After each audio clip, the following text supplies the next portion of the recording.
Before we dive into today's episode on European forest fires and the strategies for their prevention, we want to take a moment to acknowledge the devastating wildfires currently affecting California. Our hearts go out to all of those impacted, and we recognize the incredible courage of first responders and the communities affected by this crisis. While today's discussion focuses on Europe, the challenges we face with wildfires are global, and the lessons we discuss can apply to many regions, possibly even California. This place is on fire! Across much of Europe, forest fires are intensifying year upon year. We want to know who started the fire and what we can do to avoid fanning the flames. More than 95% of forest and wildfire caused by citizens. So only 5% it's because of thunder or other natural cause of fire. Or bears smoking in the wrong place. Except Veresegyháza, but Smoking hopefully bears. no. The numbers are not on our side if we are speaking about forest and wildfires. I absolutely agree, because How am I going to put you guys in a fight? we will. Okay, please. But because I see who's going to win.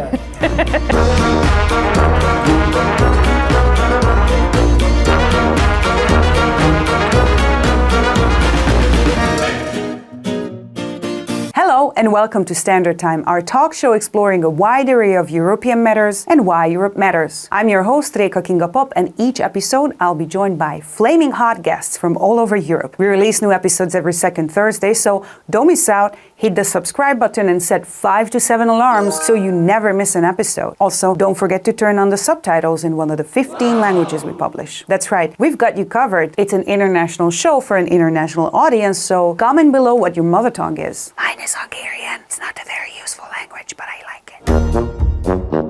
Here, we have a map of Luxembourg. Cute, right? If we add up all the wildfires from the EU from 2023, it would cover Luxembourg twice, totaling above 500,000 hectares. When this show is published in autumn 2024, forest fire high season is still in full swing, and trends are only going to get worse in the coming years. One key player that has to be mentioned whenever it comes to forest fires, well, that is climate change. Yes, it does always come back to climate change. As global temperatures rise, they disrupt the Earth's water cycle. To put it very simply, wet areas are becoming wetter, but dry areas also become drier. With the increasing droughts, more forests die, and this leads to, well, ultimately, more fires. In 2023, European wildfires produced 20 megatons of CO2 emissions, as estimated by the European Forest Fire Information System, or EFI, as they're called in the streets. This is nearly as much as a third of all emissions from international aviation in the EU in 1 year. This is a vicious circle. As climate change worsens droughts and heat waves, creating more opportunity for such blazes, the erupting fires themselves further fuel global warming. And speaking of fuel, the low humidity increases the risk of wildfires in places with a lot of litter. Both natural and human-made debris are a fire hazard. Scientists call this biomass or fuel availability. According to the emissions expert Nicolaus Evangeliu, in several countries in Europe there are large boreal forests where no biomass removal or maintenance have ever been done. Evangeliu knows what he's talking about. His family home in Greece burned down twice, once in 1992 and another time in 1996. That's rough. So how did they stop this Greek tragedy? They started to clean the forests of deadwood and other dry biomass every single year and haven't seen such fires since. Of course, this method works in smaller areas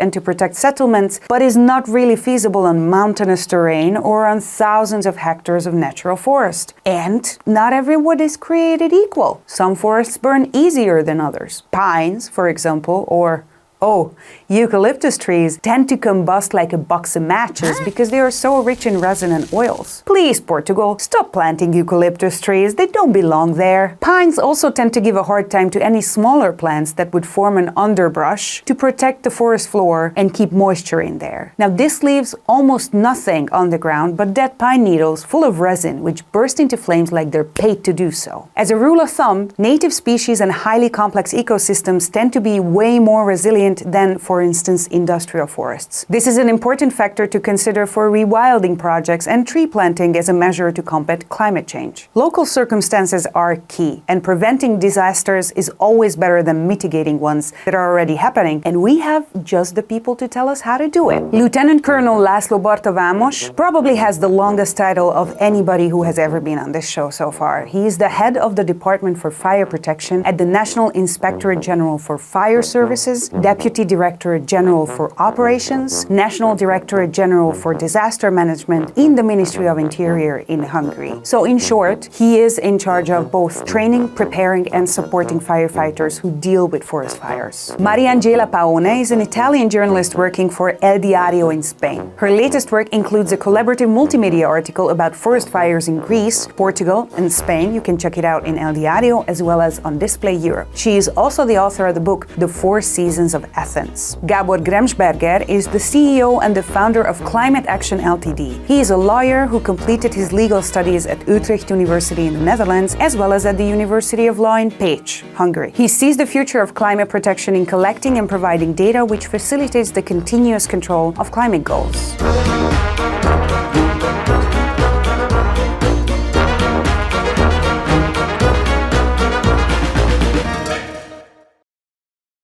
Hello and welcome, and thank you so much for taking the time to be with us today. Let's start with you, László, because you work internationally on the fire protection of forests, including preparing international crews to deal with these. How do you land in fire protection? Because that's not your first sort of trade and profession.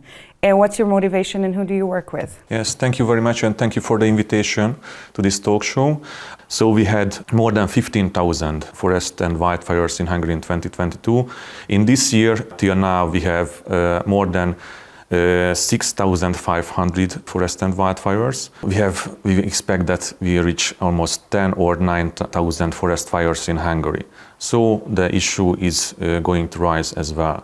So that's why we prepare to forest fires, especially our firefighters are trained.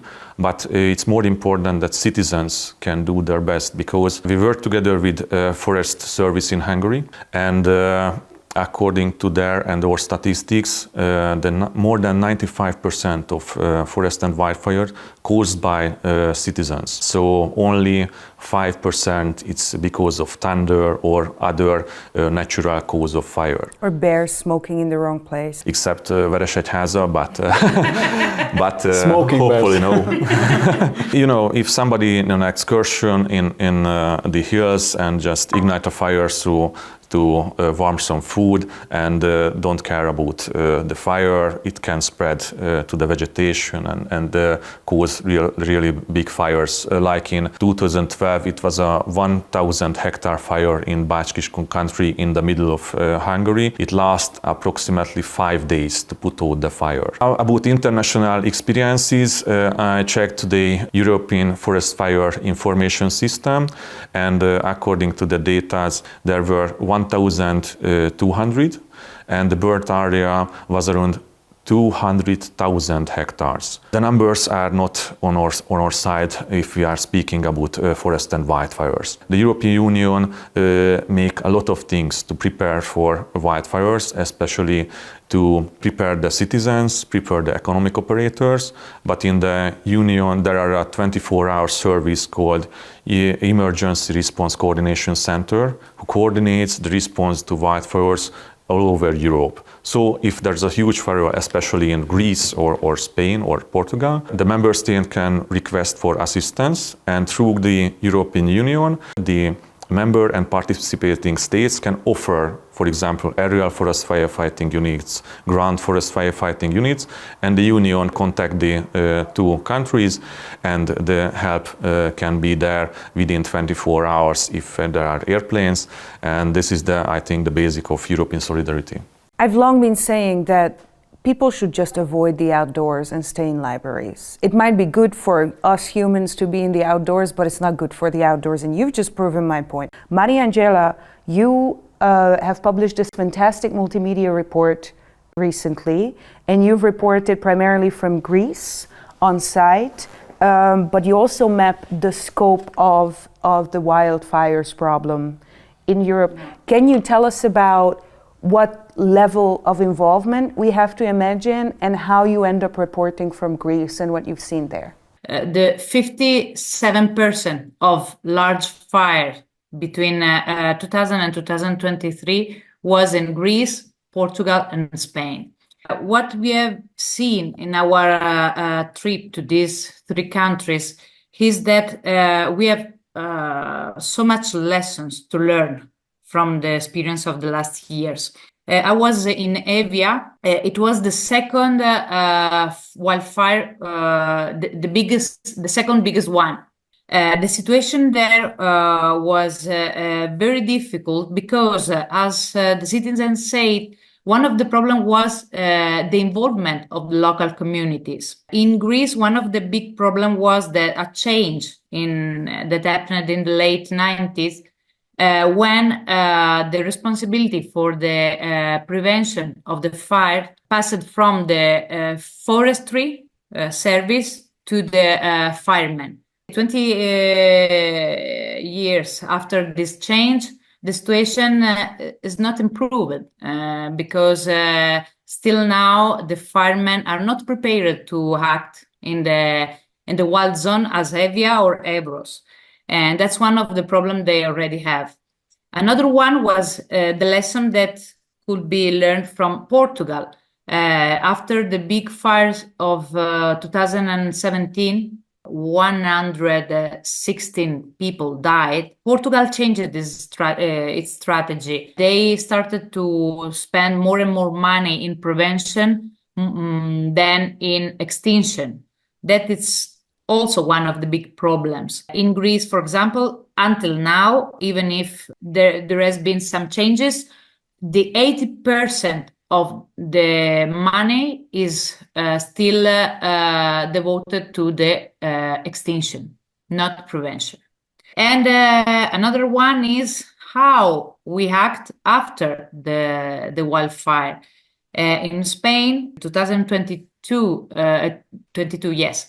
We had this big fire in the forestry of Zamora. The reforestation they did before with pines didn't make the situation easy with this new fire. I'm sorry, I'm not an expert, but even I know that pines are not the ideal material if you want to avoid forest fires. But let's go to someone who actually works on the ecological side and in a forest sort of restoration project. Please tell us about how we can imagine, because Mariangela has mentioned the prevention side of this problem.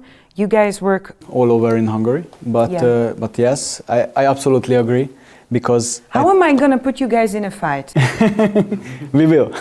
Okay, please. But because I see who's going to win.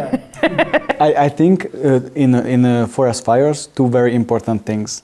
One is we have to think before.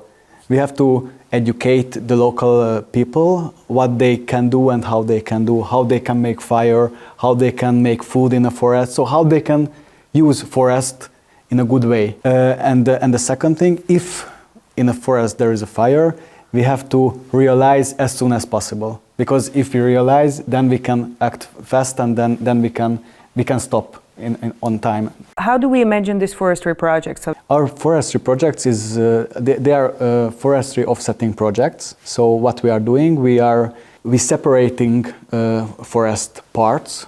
So it's 1, 2, 3, 5 hectares, and we just scan which kind of trees are there. Does that mean that you guys start cutting down old trees and bringing in new, or how do I imagine that? We make holes. I mean, we take the old trees, holes, and we replanted the trees. Okay. That means we develop the biodiversity of these forest trees. You guys also seem to work below the foliage level, so you work on underbrush as well. Absolutely, yes. What does that mean? Why do we need an underbrush? Isn't that just more fuel? Yeah. Yeah, it's because we have to refresh the flowers also and the trees below also, because the fire is coming from there. Okay, László, defend your honor. Mariangela has just said that the firemen are not the best suited to protect from wildfires. They are more prepared for urban fires. I understand you're talking about the Greek level of preparation, Mariangela, but let me edge this a little bit. So when you think about prevention and preparation beforehand, what are the things that you concentrate on? How do you prepare for wildfires, or how do you prevent them? I agree on that way with Mariangela that prevention is more important than preparing for extinguishing, and to invest more money in prevention. It depends by country how the government decides who is responsible for fire prevention. Because yes, it's a good point to stay in libraries and don't go outside, but people like to go outside because fresh air, you know, in the wild, sometimes alone, not so many people over there. You can read in a forest as well. So I think the prevention is a common goal. For local authorities, citizens, firefighters, especially firefighters, have to prepare for the different kind of extinguishing fires, because sometimes they need to have it burn and only make fire breaks and fire dams to prevent the spread of fire.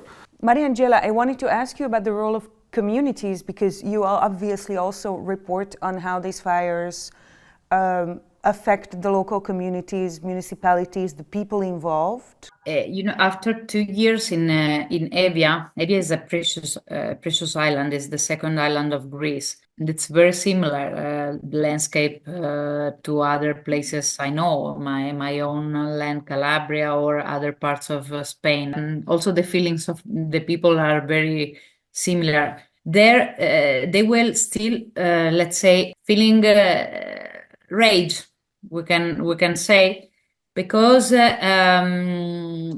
saw at the time the first goal of the government was to evacuate people. Why? Because at the time the government of New Democracy didn't want to repeat what happened in 2018 in Madi in Attica, where a lot of people died. So the main goal was not to repeat this experience, but from the point of view of the local community, it was wrong to ask to all the people to evacuate from the villages, because they know how the land was, how the territory was. So, for example, in Guvies, one of the villages more affected, a group of people decided not to leave and to stay there fighting the fire along with the firemen and the forestry services. And in fact, there they saved a lot of houses. That's why since then they ask for to be more involved, to take into account the knowledge that the local people have of their own villages. And I guess the terrain altogether, right? Because you have to have some kind of a local knowledge of the terrain to understand where the ditches are, where the different types of soil are. If you like what you see, and if you manage to make you laugh at least once, please support our work and go to patreon.com/Eurozine. This is the magazine presenting this show. You can pledge as little as €5 a month, or whatever you can afford, and you'll get access to bonus materials, early access, and even get to suggest topics and questions. But now, back to the program. It is really important to handle all fires in a different way, because which work in one fires, it's not possible not working in another forest fire. So it depends on the local authority together with the firemen and forestry service how to protect a village, especially. Because in some cases it's very easy to just cut a clean line, and the forest fire can't reach the city. But in areas which is, there's a description for wide and urban interface, when people build their house in the forest. And this is the border of the forest and the urban interface, and in these cases it's really hard to protect these houses which under the trees. I wanted to ask you both about the use of new technologies.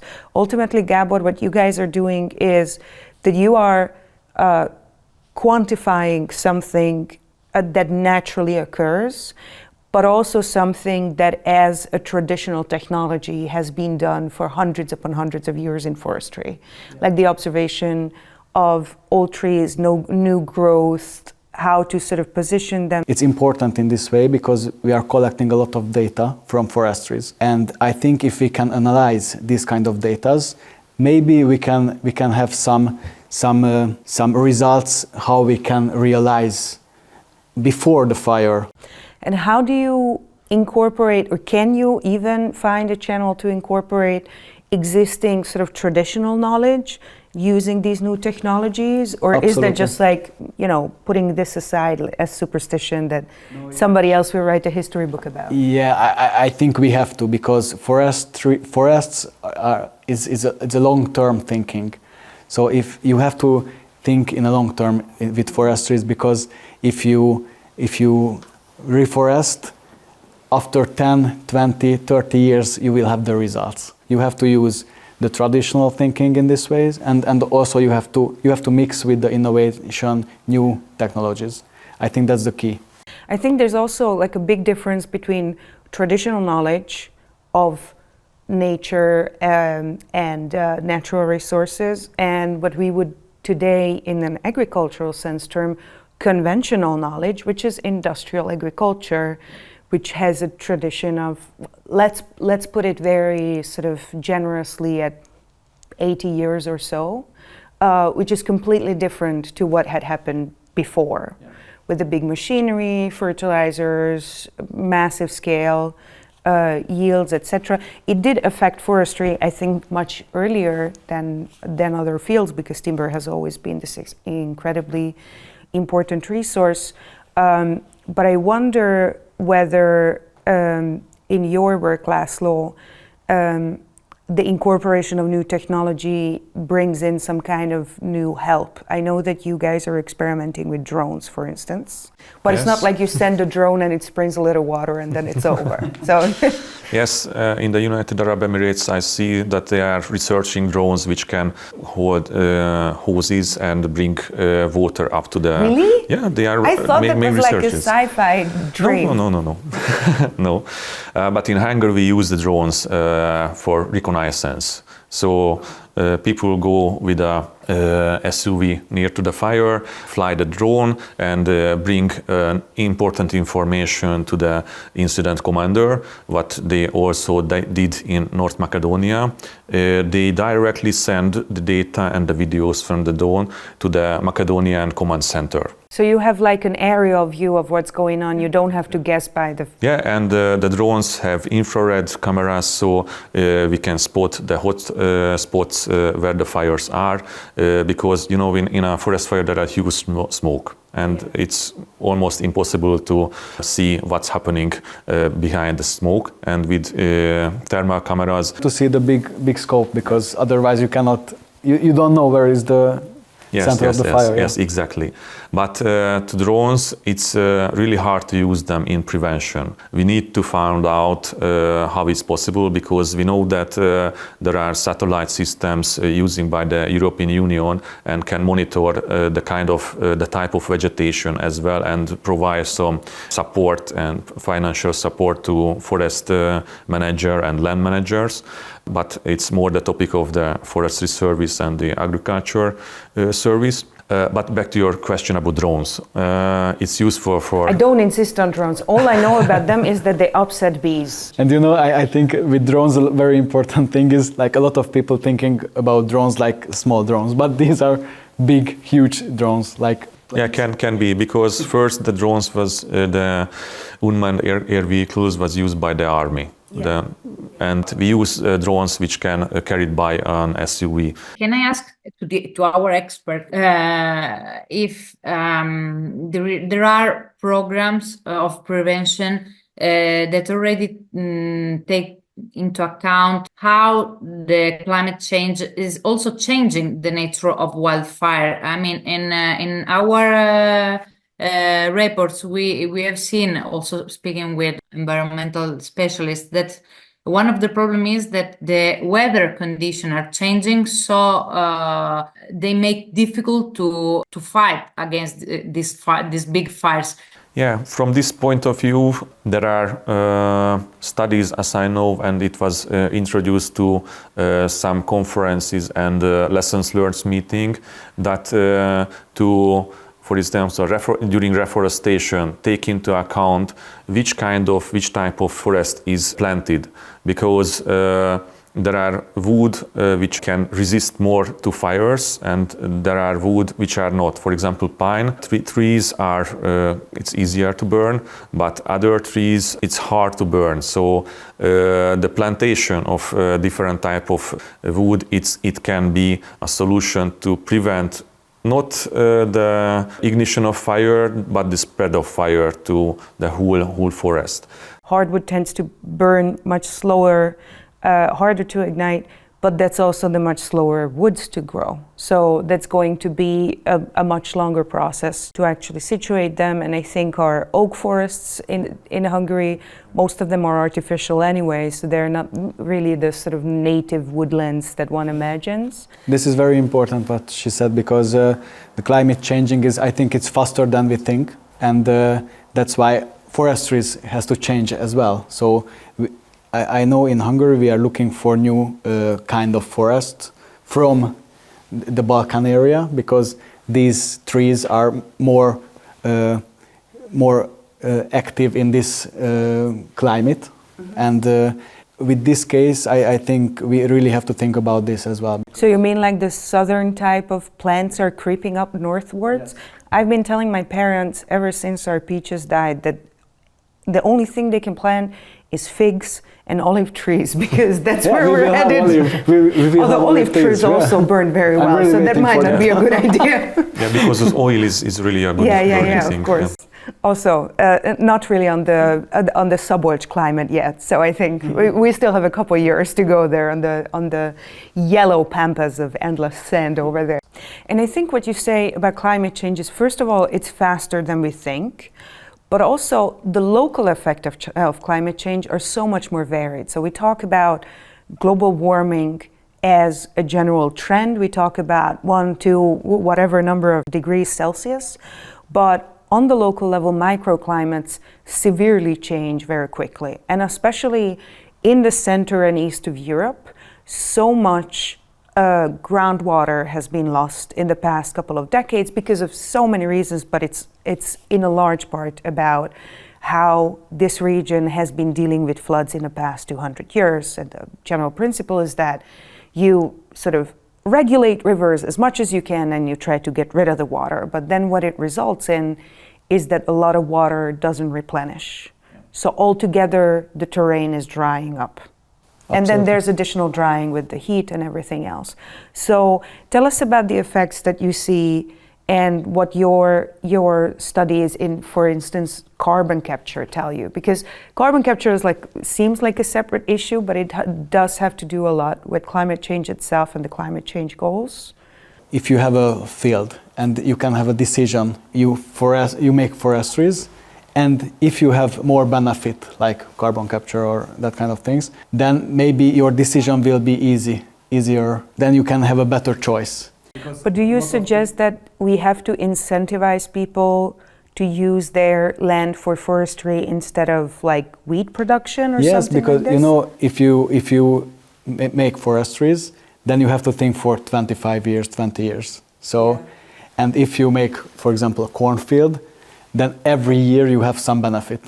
So that's the most important. Yeah, until it dries up and it dies by the end of June, quite like it did this year. Yes. Like this year's crop yields, especially in corn, all across this region, is a quarter of what was projected at the beginning. And I mean, I can feel, and I think you are agree, I can feel on my skin, last 2 weeks are extremely so hot. Yeah, it's also these very persistent heat waves. But when we're talking about feeling immense heat, of course I have to come to you and ask you about how is the personal experience as somebody working in the field? Because I've never been around a forest fire, don't intend to. But I guess it's not bad if we can somehow picture and imagine the experience itself that you guys go through and go to. firefighting, the protective gear,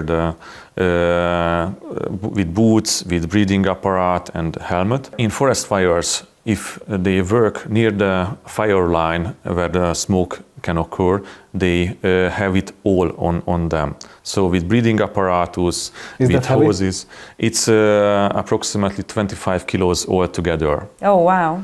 Yeah. That's as much as I've put on since childbirth. It was a long time. So you are physically okay? Yeah.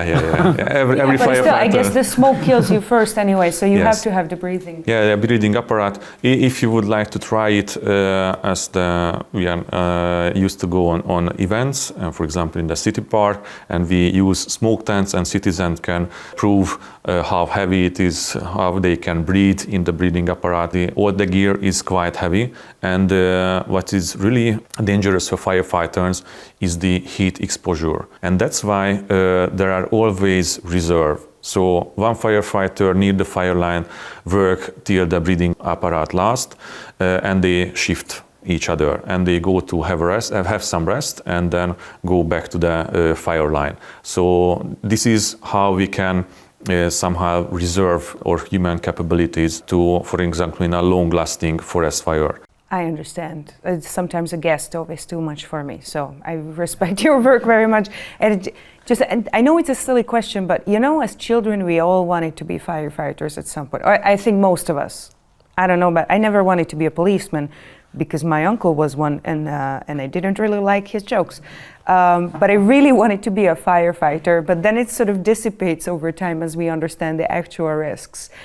So when you start to work in this field, which is extremely high risk compared to most of the sort of everyday jobs, what do your parents say? Like, how does that affect, how does that culturally work? How do people sort of absorb this risk and caution and anxiety?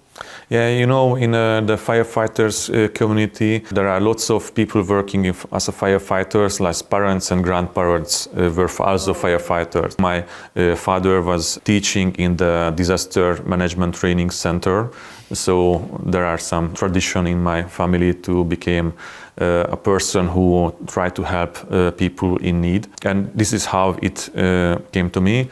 In other ways, people maybe in the past choose to become firefighter because it's not just a job, it's a profession. I guess it's a calling. Well, professionally you're a lawyer. Less heroic tales about that, although I was told I should have been one. Maybe I would have decent salaries if I did become one. I didn't want to be a policeman as well. Neither. Okay, we're on a united front there.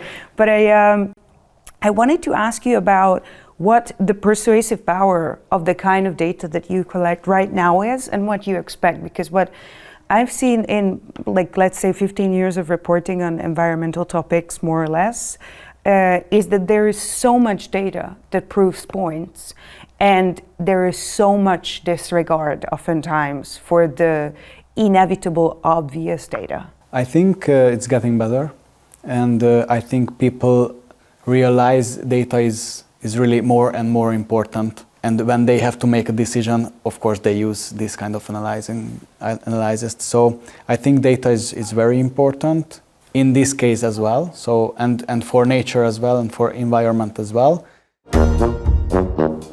Who's going to pay for journalism and who's going to consume it? Come and explore this and more questions with us in Warsaw, Poland, at the 32nd European Meeting of Culture Journals dedicated to the means and modes of sustaining journalism between October 11th and 13th. You'll hear the Australian political theorist John Keane, Croatian TV journalist and my favorite person Ivana Dragicevic, Turkish publisher Mustafa Ünlü, and more. Link is in the description. If you can't make it in person, do not fret. We'll also be live streaming it, so stay tuned. This conference is part of the Come Together Creative Journalism Project funded by the EU Commission, the Zeitstiftung Ebelin und Gerd Bucerius, and the Federal Ministry for Arts, Culture, Civil Service and Sport of the Republic of Austria. And we do love a good republic, don't we?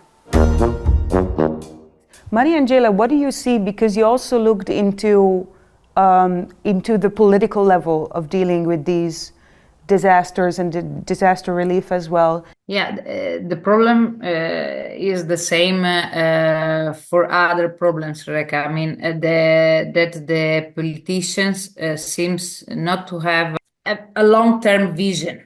No, so they're looking to the next election also in this issue, unfortunately. So one of the things I remember very well, one of the things of the director of the National Weather Center, I don't remember exactly the name of Greece, said, no, we already know what probably will happen. What we don't see is the political will to be prepared for that. That is more or less the experience. The question is to have the political will to look forward, to have a long-term vision. Thank you. I have just one closing question, and it might be a silly one. In this relatively small country of Hungary, which doesn't have significant military power, doesn't have significant technological arsenal or wherever, special rescue teams are very strong for some reason, right? So special rescue seems to be a strong suit. Our teams, you were there in Turkey after the earthquake, you helped out in Macedonia, and so do your colleagues, of course. Special rescue teams from Miskolc, etc., are like world-renowned. Why? I mean, I'm very glad, but how come? It's a kind of motivation from which come inside of the people. As you mentioned that special units are important. Yes, I can say that in Hungary there are more than 600 voluntary fire brigade firefighting associations with around 20,000 people who are the members of these voluntary firefighting associations, which is a quite huge number. And we have special rescue units, as you mentioned. One of the is the urban search and rescue team called Hunor, and we have the second one. It's a medium one. It's Hussar. We have also have voluntary rescue organization at county levels and also at local levels. I don't know really exactly the reason why people like to be the part of this, because there are no tax reduction for them. They need to ask their employer to let them for a free day out of work to be part of this organization and go to a mission, for example, because in Turkey not only the professional rescue team were, but there were 6 other voluntary rescue teams. These are the people who do these like miracle searches, dragging people from under the rubble, finding survivors. So these are kind of these devastating events where it's a wonder that anybody still yes, and gets these out are alive. the people who, for example, in 2010 or 2013 helped to strengthen the dams during the floods in Hungary, and they are in the second line, because first line the professionals who have 2 minutes to go to an incident. Voluntary people have a little bit more time. But if there's a long-lasting incident, their work is really necessary to support the professional units. So it's just like a tradition of volunteerism?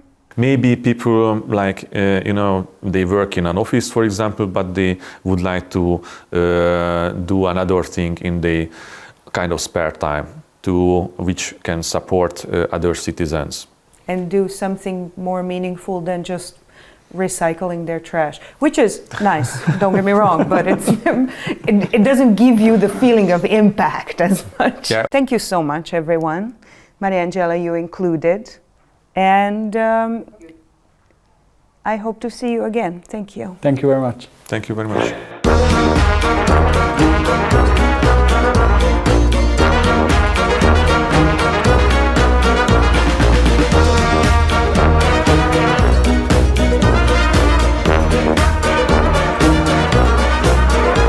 Now we want to know, have you ever experienced such a fire? Which solution do you personally fancy? And what's your favorite type of tree? Let us know in the comments below, and while you're already rummaging down there, give us a like and subscribe to our channel. This talk show is presented by Eurozine, and if you haven't heard of it, you should check it out right now, because this online magazine trades in a scarcity item, and that's insight. Eurozine publishes thoughtful long-form articles from more than 100 partner journals across dozens of European languages, and you have access to it all for free. Display Europe is the force behind this project. It's a content sharing platform that offers you articles, podcasts, and videos about European politics and culture in 15 different languages. And yes, they don't even abuse your user data. I know it's unbelievable. Go check it out at displayeurope.eu. This program is co-funded by the Creative Europe program of the European Union and the European Cultural Foundation. Importantly, the views and opinions expressed here are those of the speakers and the authors only. They do not necessarily reflect those of the European Union or the European Education and Culture Executive Agency. Neither the European Union nor the EACA can be held responsible for them. Now,